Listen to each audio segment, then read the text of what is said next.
ইস্তেফামে গায়ের মুরাক্কাব হয়ে যেখানে গায়ের মুনসরফ হয়, যে জুমলার মধ্যে দুইটা শব্দ হয় তাকে গায়ের মুনসরফ বলা হয়।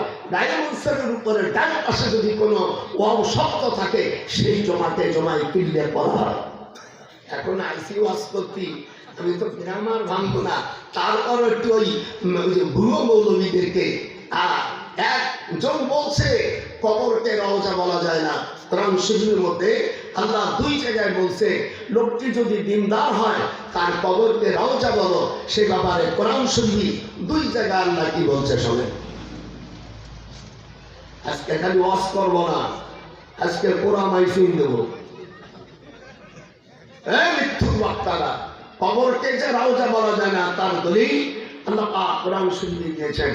প্রথম 25 পারার 22 নম্বর আয়াত, বিসমিল্লাহির রহমানির রহিম ওয়াল্লাযীনা আমানু ওয়া